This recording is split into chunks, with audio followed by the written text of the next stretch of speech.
上个月，新疆和田与喀什接连发生骚乱，引起世人的高度关注。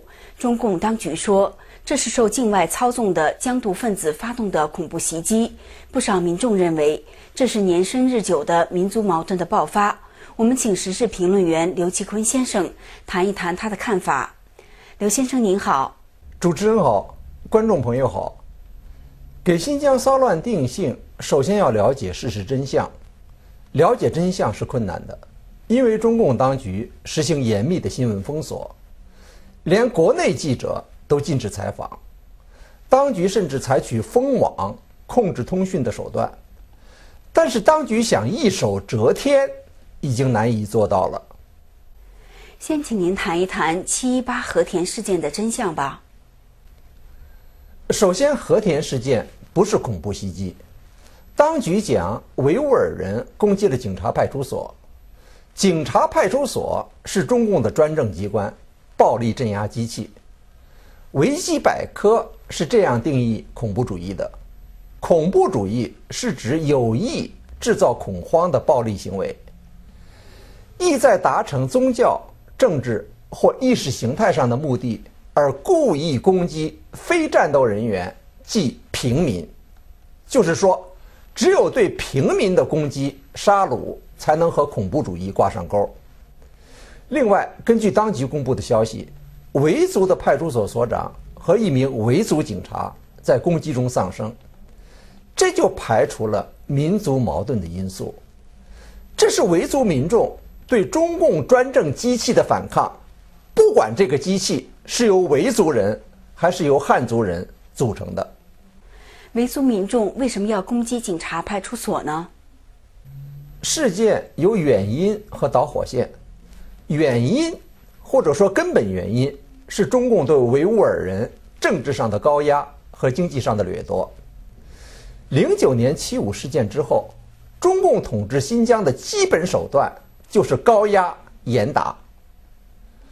和田地区维族人占人口的90%以上。前些日子，火车通到了和田，维族人不得其利，反受其害。政府把和田好的地区给了内地的公司，内地大量企业进入当地进行圈地，政府强迫维族人搬迁，他们失去了土地和家园。谁能无限度地忍受这种剥夺和欺凌？为了防止反抗，当局在和田地区对维族人任意盘查、任意非法监禁，许多维吾尔年轻人失踪了。事件的导火线是7月18号上午，维族人想举行和平示威，他们计划到市政府和公安部门，要求提供失踪人员的下落，要求释放被非法关押的维吾尔人。可是聚集的民众立刻遭到当局的武力镇压。在新疆，对任何维族人的群体事件，当局都会立即严厉镇压，包括开枪杀人。当局说，和田事件是由在巴基斯坦受训的恐怖分子发动的。根据您的介绍，这种说法看来很难成立。根据中共自己的报道，维族人攻击派出所用的是石头和菜刀。他们就是这样在外国受训的吗？近些年世界上的恐怖袭击不胜枚举，有用石头和菜刀做武器的恐怖分子吗？7·18游行的参加者，去派出所要人的民众，男女老少都有。被当局打死的20多个维族人，有个11岁的小姑娘，叫 Handrizi。政府的屠杀包括儿童在内啊。新疆政府发言人侯汉民说，这些维族人起初找不到派出所，这是当局露的一个马脚。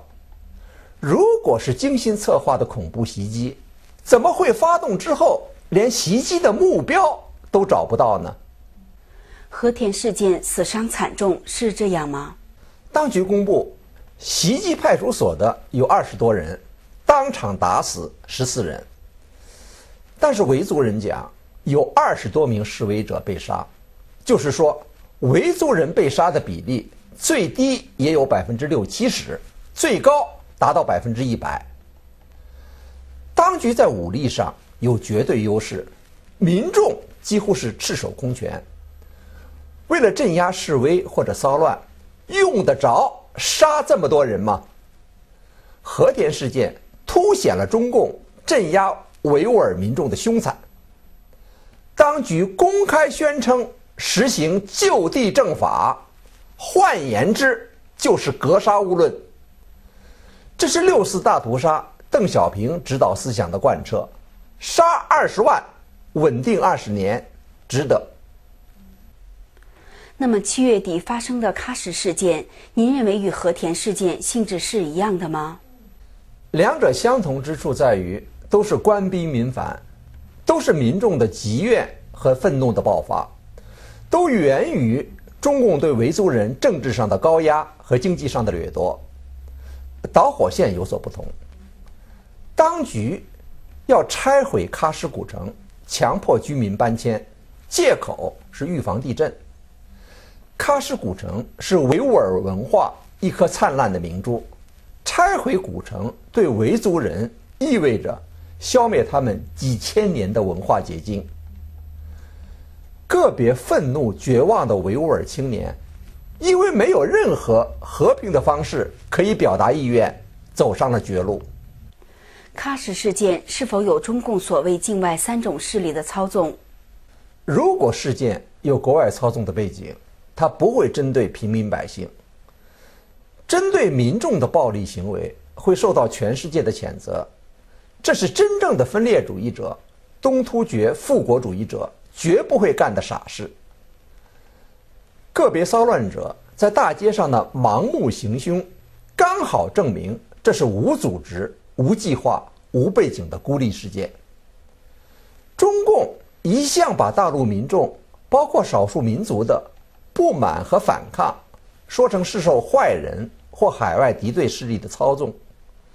实际上，迄今为止，中国发生的一切群体性事件，不管是大规模的，像8·9民运，还是发生在少数民族地区的，像西藏3·14、新疆7·5事件，都是民众自发的，一哄而起的，都是民愤民怨的沸腾。